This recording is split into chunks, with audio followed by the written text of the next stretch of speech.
Welcome to Mr. Criminology, where we share for you to learn and succeed. In this video, we will be discussing the principle of extraterritoriality and in relation thereto, the French rule and English rule.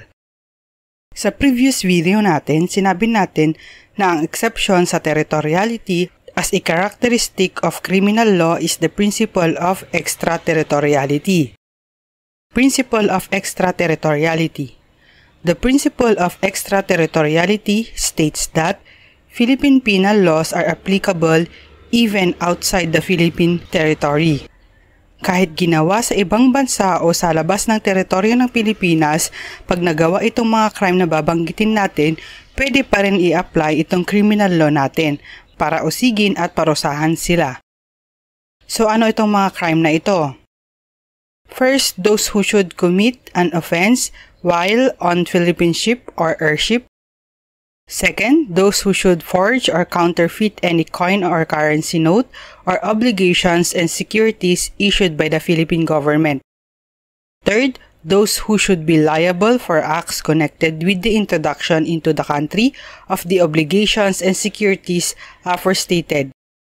Fourth, those who, while being public officers or employees, should commit an offense in the exercise of their function. Fifth, those who should commit any of the crimes against national security and the law of nations. Let us now discuss each. First, those who commit an offense while on a Philippine ship or airship. May dalawang requisites upang mag-apply itong una. 1. The ship or airship must not be within the territorial jurisdiction of another country. Thus, it must be in the high seas. If the ship or airship is within the territorial jurisdiction of another country, the law of such country will apply. Hindi na pwedeng i-prosecute ng Pilipinas yung nagawa within the ship or airship kasi nga nasa teritoryo na siya ng iba. Pag sa high seas kasi, walang may teritoryo dito. So, kung ano ang national ng ship na yon, yun ang mag-a-apply sa kanila.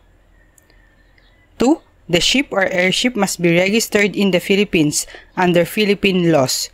So, kahit nasa high seas yung ship na yon, kung hindi naman registered dito sa Pilipinas, wala pa rin tayong jurisdiction.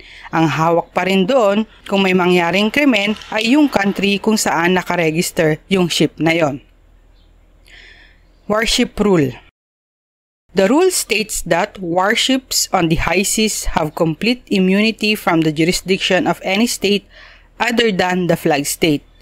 Dito sa warship rule, kung ang ship ay considered warship, kung may crime na nangyari within the warship at yung warship nasa high seas, walang may ibang jurisdiction kundi yung bansa o state kung saan ito nakaregister.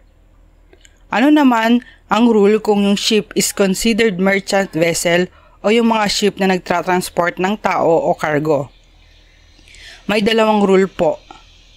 First, French rule or the flag state doctrine, and second, English rule or the coastal state principle. French rule or flag state doctrine.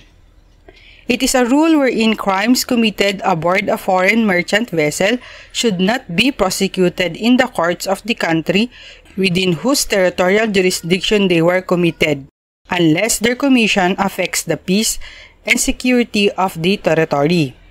Let's say yung foreign merchant vessel ay nasa loob ng teritoryo ng Pilipinas, tapos may nangyaring krimen sa loob ng foreign merchant vessel. Sabi sa French rule, ang Pilipinas, kahit nangyari sa teritoryo ng Pilipinas ang krimen, ay walang kakayahang usigin ito, maliban na lang kung ang krimen na ginawa ay makakaapekto sa kapayapaan at seguridad ng ating bansa. So kung may simpleng nakawang nangyari sa loob, hindi natin ito papakialaman. However, kung may patayan sa loob, pwede na usigin ito ng ating bansa.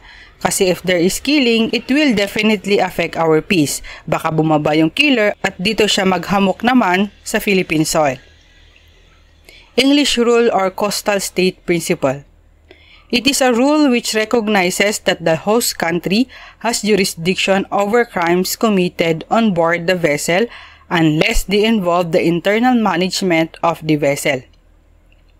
Dito naman sa English rule, kahit anong crime na nakomit doon sa foreign merchant vessel, may jurisdiction ang ating country. Simpleng crime man yan o heinous crime, may jurisdiction ang Pilipinas. Ang exception lang dito ay kung ang crime na nakomit involves the internal management of the vessel. Like sino ang magmamando ng vessel, sino ang captain nila, sino ang magde-decide kung saan sila pupunta, or nagkamali yung isang personnel sa work niya sa vessel, sila na mismo ang mag-aayos doon. Hindi na ito sakop ng jurisdiction ng Pilipinas. Anong rule ang sinusunod natin dito sa Pilipinas? The Philippines adheres to English rule. This is consistent with the territoriality principle. Second, those who should forge or counterfeit any coin or currency note or obligations and securities issued by the Philippine government. The offender here can be a Filipino citizen or a foreign national, as long as the crime committed involves forging and counterfeiting coin or currency note or obligations and securities issued by the Philippine government. If it is otherwise issued by a foreign country, this rule will not apply, even if it is committed by a Filipino abroad. Dito sa pangalawa, may namimeke po ng coin, currency notes, or obligations and securities issued by the Philippine government sa ibang bansa. Pero by principle of extraterritoriality, pwede pa rin natin parusahan itong mga namimeke na ito kahit hindi dito sa Pilipinas ginawa yung crime. Bakit may kakayahan pa rin ang Pilipinas parusahan ng mga ito? Kasi po yung acts nila will affect the Philippine security and operation. May possibility kasi na doon nila minamaster yung pagpepeke ng mga coins, etc. Tapos ituturo na lang dito sa Pilipinas yung process ng pagpepeke. Third, those who should be liable for acts connected with the introduction into the country of the obligations and securities issued by the Philippine government. The forging or counterfeiting of obligations and securities issued by the Philippine government, even if committed outside the Philippines, can still be punished and prosecuted here in the Philippines. They are criminally liable even if they did not introduce the counterfeited or forged obligations and securities into the country.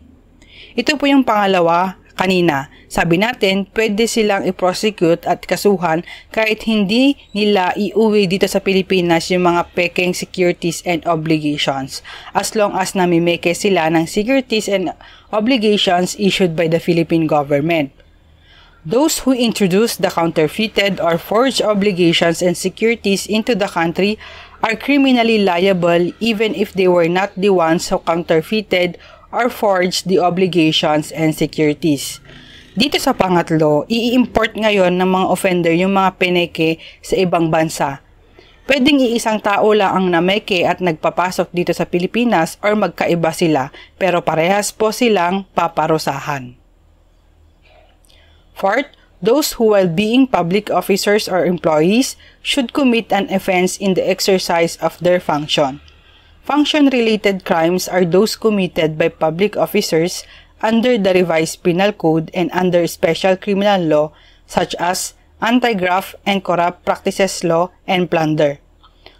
The functions contemplated by this rule include those which should be performed under the law by the public officers in the foreign service of the Philippine government in a foreign country. Example, yung consul nagpapabayad siya or nagpapabribe upang i-release yung mga nire-request na docs ng mga Filipinos abroad. Yung nire-require niyang bayad is other than those required fee. Example, magbayad ng additional para bilisan yung proseso, etc. Fifth, those who should commit any of the crimes against national security and the law of nations. The following are crimes against the law of nations. First, piracy. Second, qualified piracy, and third, mutiny. Piracy is a crime not against any particular state, but against all mankind. It may be punished in the competent tribunal of any country where the offender may be found or into which he may be carried. The jurisdiction of piracy, unlike all other crimes, has no territorial limits. Itong mga crimes against law of nations, yung offender ay pwedeng isakdal kahit saan. The following are crimes against national security. First, treason. Second, conspiracy and proposal to commit treason. Third, misprision of treason. Fourth, espionage. Fifth, inciting to war and giving motives for reprisals. Sixth, violation of neutrality. Seventh, correspondence with hostile country. And eighth, flight to enemy's country. Example dito, si Juan, Pedro, and Jose, while nasa US, nag-conspire at nag-decide na gawin ang crime na treason. So kahit yung conspiracy to commit treason is outside the country, pwede pa rin silang isakdal dito sa Pilipinas. Kasi the crime will affect the country's security. Thank you for watching. If you like this video, don't forget to share it and to subscribe.